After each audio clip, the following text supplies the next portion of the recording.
Welcome to the first episode of Spike is Doing, where I write down a little bit of notes and then just wing it. Today we're doing F-Zero X.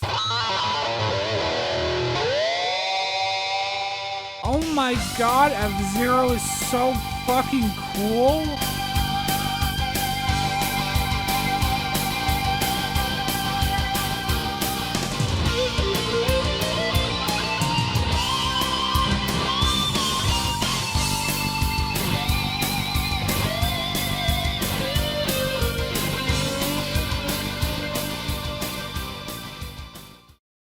Hi, my name is Spike. I like video games, and F-Zero X is sick. I get so overly emotional talking about it that I just can't help but be a silly little guy. Everything you need to know about this game happens exactly when you boot it up. I already did that, stop.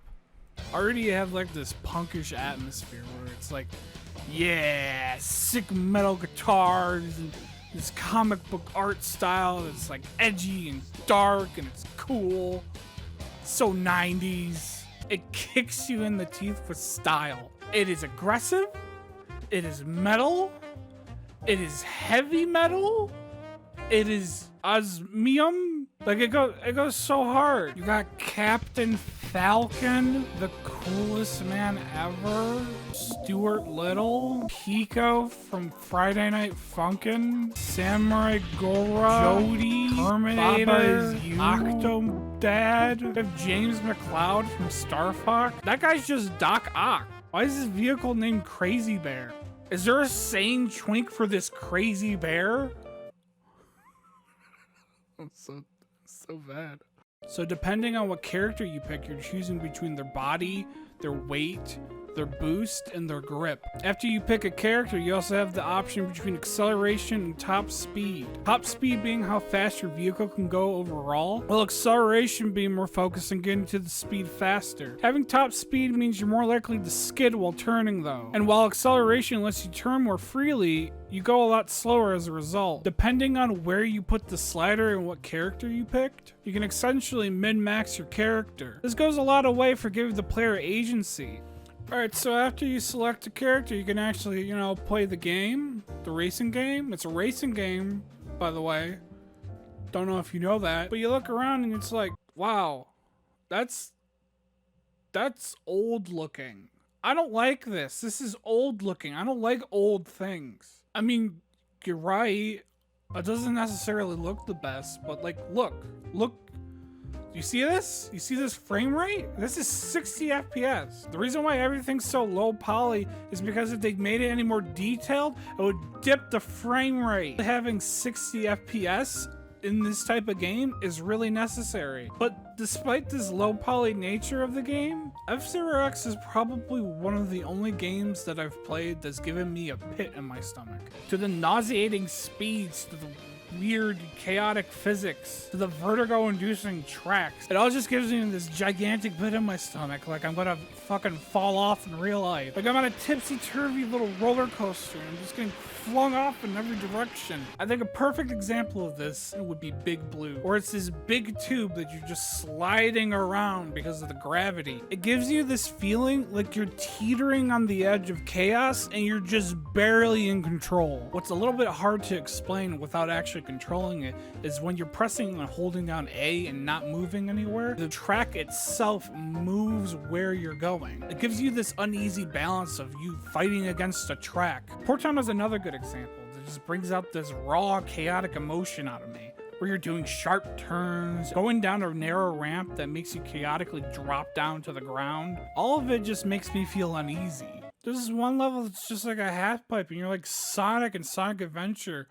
You're just going down this half pipe and it's like, oh my god, what am I doing? Oh god, I don't know what I'm doing anymore. It's scary. I'm scared. My pants are all pissed. But alongside of the physics, it helps that this tipsy-turvy nature of the racetrack helps sell this feeling of going fast and getting vertigo from being upside down. The original F-Zero is limited by the SNES, and it can only provide a decent enough tracks because of it. It could provide decent enough tracks, but it lacked the 3D space to really show just how fast these vehicles are moving. Doing loop loops, teetering on the edge, going into the half pipes. You couldn't do this on the SNES? That's crazy. Most of what I'm talking about right now just has to do with like the physics of the game and how the game is designed aesthetically to make me feel emotionally like that. But it's not exactly getting into the game's systems itself. But what makes F-Zero so special? Well, your vehicle has a health bar, and depending on how much damage you take, you can just explode. In the main Grand Prix, this isn't as consequential, but if you're playing multiplayer and you explode, you just die and lose. You don't have any extra lives in this game. But the main meat and potatoes of this game comes after the second lap. After you finish the second lap, this voice from God just says, "You got boost power." I did the thing. Tracks already have these boost pads on them, but after the second lap, after a press of the button, you're able to boost whenever you want to, but you have to sacrifice health in order to do it. This makes this incredibly interesting risk versus reward system that I don't think I've ever seen from any other racing games. And that's what makes F-Zero so special.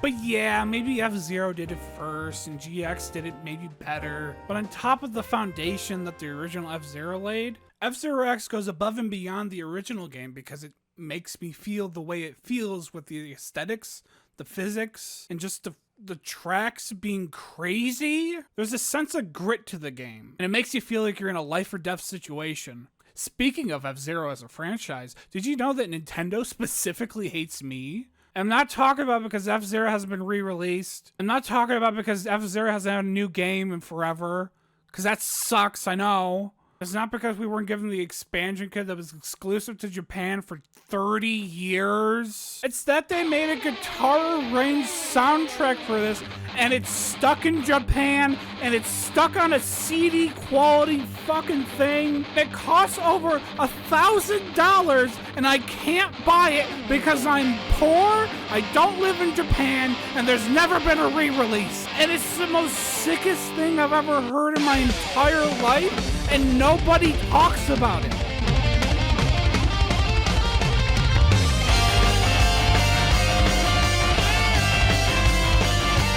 Listen to how good this sounds.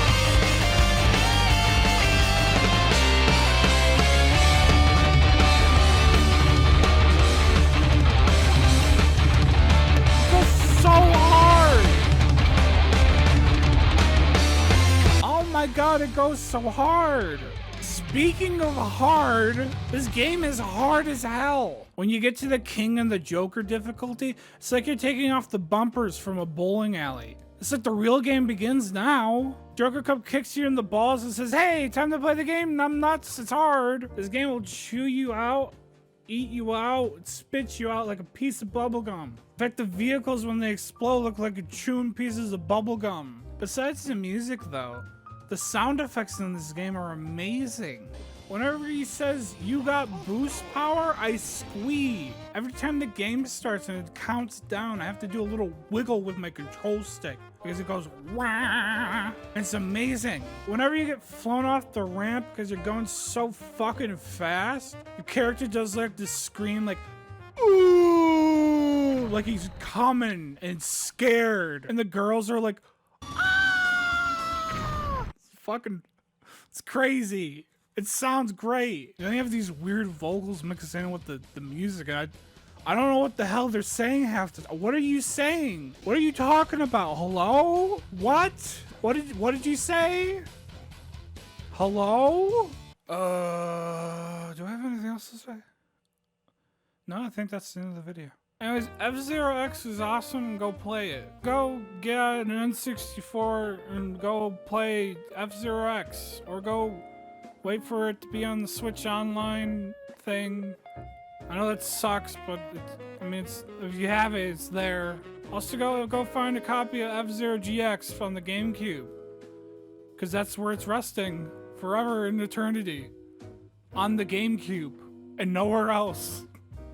I think I like X better, but that's just me. Thank you for watching my video. This has been mostly unscripted. If you enjoy that, give it a like. I also have scripted content in the works. It's about Paper Mario as a series, a retrospective. If you're into that, give me a subscriber. It's not as silly and it's a bit more focused, but it's fun and entertaining. Hopefully. I don't know. Anyways, my name's Spike. I love video games, and I hope you do too. Have a good one. Love you.